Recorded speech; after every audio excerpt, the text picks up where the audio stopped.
क्योंकि देखिए मेरा ये क्वेश्चन है आपसे, सबसे पहले ये क्वेश्चन है।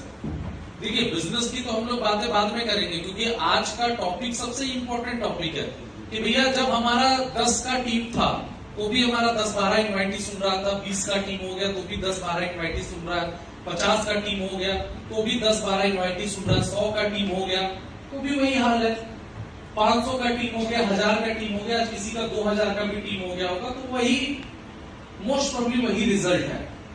और सही मायने में देखा जाए तो हमारा रिजल्ट भी वही है, इर्द गिर्द में हम घूम रहे हैं। किन्हीं का अगर 10-15 जा रहा है तो 10-15 एंटिटी ही जा रहा है, किसी का 20-25 जा रहा है तो 20-25 ही जा रहा है, उसमें से कुछ लोग अपडेट हो रहे हैं, कुछ लोग नीचे आ रहे हैं। सेकेंड सबसे इंपॉर्टेंट मुद्दा यह है कि 2000 हमारा ज्वाइन किया हुआ, हो सकता है कि 2012 में हमने ज्वाइन किया, 2023 हो गए, हमारा लेवल वही है, जो हमारा लेवल था वही लेवल है, तो क्यों नहीं हम जंप कर रहे हैं? कंपनी ने एक लेवल बनाया क्या भैया, डायमंड क्राउन प्रिंस, तो किस लिए बनाया? ये भी तो एक इंपॉर्टेंट है। अगर कंपनी ने अगर लेवल बनाया है कि अगर डायमंड क्राउन प्रिंस अगर हमको करना है तो हम क्यों नहीं हो रहा है? क्या रीजंस है, क्या कारण है? देखिए नंबर 1 चीज तो मैं आपको एक चीज जरूर बोलूंगा, कहीं ना कहीं या तो हमारी सोच और मानसिकता खत्म हो गई, हम एक जगह जीने की आदत पड़ गई है कि रिजल्ट में हमारे को जीने की आदत पड़ गई है। नंबर 1 चीज तो ये हो सकता है। या नंबर 2 चीज, मैंने एक ही चीज आपको बार बार बोला कि अगर मेहनत करने के बाद भी सक्सेस नहीं मिल रहा है, इसका मतलब कहीं ना कहीं हम अपने हैबिट और अपनी आदतों में सुधार नहीं ला रहे हैं। बहुत सारे लोग मेरे से पूछते हैं कि सर मेरा रिजल्ट क्यों नहीं बढ़ रहा है, तो मेरे को लगता है कि भैया रिजल्ट तो तभी बढ़ेगा जब आप अपनी आदतों में सुधार लाएंगे। तो हम अपनी आदतें और अपनी हैबिट्स पिछले 15 सालों में वही कर रहे हैं, जो हम करते आ रहे थे वही चीज कर रहे हैं, तो कहां से रिजल्ट सुधर जाएगा? और जस्ट एग्जांपल्स देखिए, मैं एक दिन ऐसी बात कर रहा था कि यार इसमें प्रॉब्लम्स किसका हो रहा है? प्रॉब्लम्स, अगर मैं आपको एक सिंपल सी बात, मैंने ट्रेनिंग्स में भी उस दिन जूम मीटिंग्स में बातचीत हो रही थी, तो मैंने बड़ा अच्छा बोला कि यार मान के चलो कि ये सिस्टम जो है एक स्कूल है, आई एम योर प्रिंसिपल, मैं आपका प्रिंसिपल हूं। तो प्रिंसिपल्स का काम क्या होता है? स्कूल का मैनेजमेंट देखना, एग्जाम कब होगा वो देखना, टीचर कौन सा टीचर किस क्लास में पढ़ाएगा वो देखना, समझ में आया? तो ये काम किसका होता है? ये काम होता है प्रिंसिपल्स का। अब टीचर्स का काम क्या होता है? लोगों को पढ़ाना, लोगों को नॉलेज देना। स्टूडेंट्स का काम क्या होता है? उस नॉलेज को लेना और आगे लाइफ में सक्सेस करना। तो मुझे लगता है कि एज ए प्रिंसिपल्स, चाहे मैं हूं चाहे मजर है, वो अपना काम कर रहा है या वो अपना रिस्पॉन्सिबिलिटी निभा रहा है, लेकिन ऐसा नहीं लग रहा है कि एज ए टीचर कहीं ना कहीं आप अपनी जिम्मेदारी नहीं निभा रहे। हो सकता है कि प्रिंसिपल तो बड़ा स्ट्रिक्ट है, प्रिंसिपल के पास हर कोई नहीं पहुंचता, प्रिंसिपल के पास लोग कब पहुंचता है? जब प्रॉब्लम्स होता है तब पहुंचता है। यही होता है ना किसी भी जगह कि भैया ये प्रिंसिपल है, ये समस्या आ गई तो चलो प्रिंसिपल से डिस्कशंस कर लें, या प्रिंसिपल से लोग इसलिए डरते क्योंकि लगता है कि यार प्रिंसिपल कहीं टीसी ना दे। लेकिन आपने कभी देखा प्रिंसिपल को पढ़ाते हुए? रियल केस में प्रिंसिपल तब पढ़ाता है जब टीचर एब्सेंट हो तब, लेकिन उसको पढ़ा कौन रहा है? टीचर पढ़ा रहा है। अब टीचर क्या पढ़ा रहा है कि पिछले 12 साल में कोई बच्चा ग्रोथ ही नहीं कर रहा है, क्योंकि आपसे जितना बच्चे कनेक्टेड है उतना हम लोगों से तो कनेक्टेड नहीं है। भाई मैं जहां जाता हूं बच्चे बेचारे खुद ही डरे रहते हैं, उनको लगता है कि इनको कैसे बोलते कि भैया एक फोटो ही मेरे साथ खिंचवा लो, बड़ा हिचक के साथ मेरे पास आते हैं, बोलते सर एक फोटो ले लो, हाँ ठीक है भैया। तो वो बेचारा मेरे से तो पूछेंगे नहीं, तो उनका रियल आइकॉनिक पर्सन कौन है? उनका रियल आइकॉनिक पर्सन तो आप हैं। तो आप कैसे पढ़ा रहे हैं? अब गार्जियंस आगे प्रिंसिपल को कंप्लेन कर रहा है मेरा बच्चा का तो तरक्की ही नहीं हो रहा है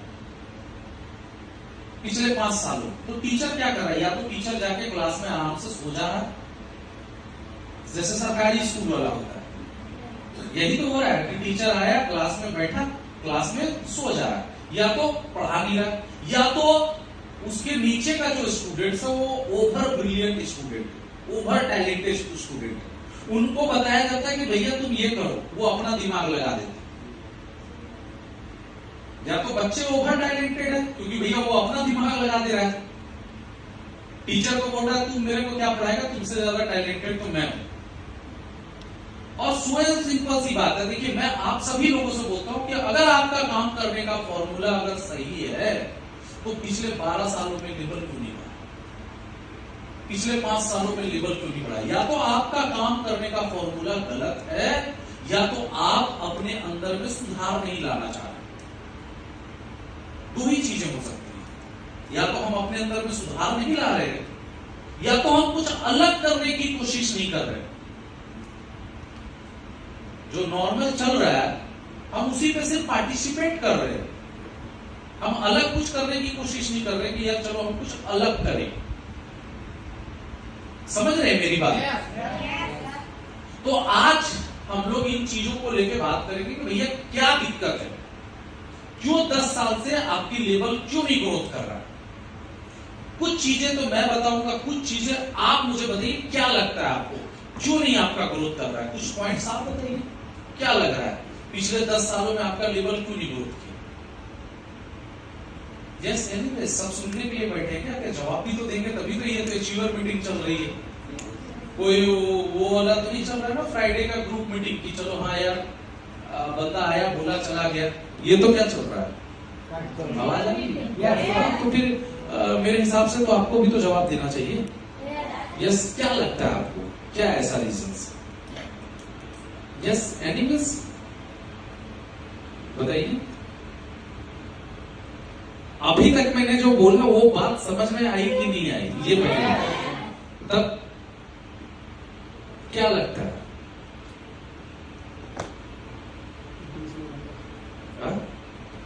हाँ बोलिए। हम अपनी आदतों को नहीं सुधार पा रहे, चलिए ठीक है। और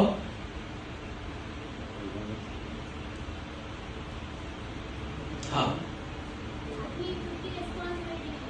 खुद की रिस्पॉन्सिबिलिटी नहीं ले रहे। और हाँ जी, बस अपने आप को काम को लेकर सीरियस नहीं है। अच्छा जी, 10 साल में यार अभी तक काम को लेकर सीरियस ही नहीं है, मतलब 10 साल टाइम पास कर दिया, सोचने की बात है। यस, और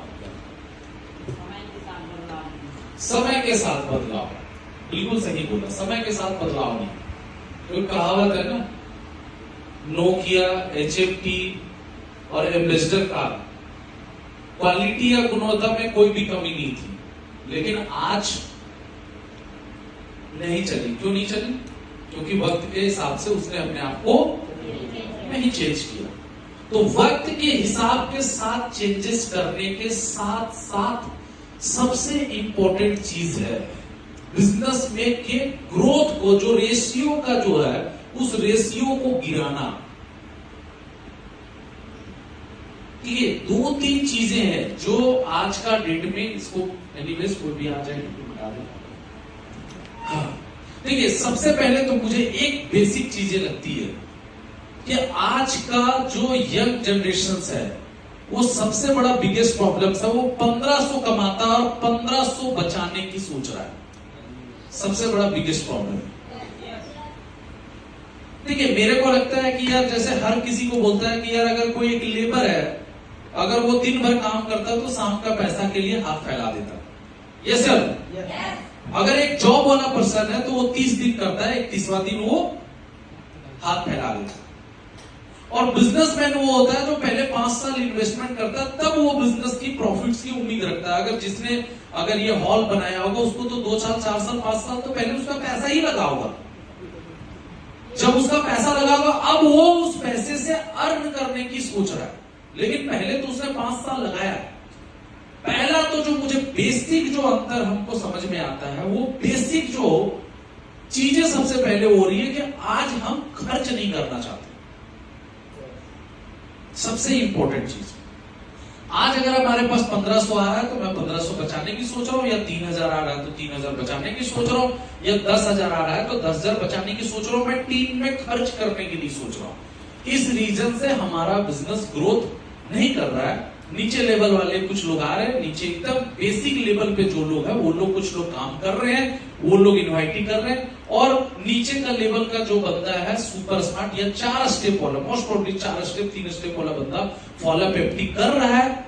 बाकी सुपर स्मार्ट ना फॉलोअप कर रहा है, ना एफडी कर रहा है, ना सिल्वर है वो, ना फॉलोअप कर रहा है, ना एफडी कर रहा है, ना गोल्ड है, ना फॉलोअप कर रहा है, ना एफडी कर रहा है, वो सिर्फ और सिर्फ रिपोर्ट ले रहा है, वो सिर्फ और सिर्फ रिपोर्ट ले रहा है। तो देन एंड देयर पहला फर्स्ट रीजन तो यही लगता है कि इस रीजन से कहीं ना कहीं बिजनेस को एक ग्रोथ नहीं मिल रहा। दूसरा सबसे इंपॉर्टेंट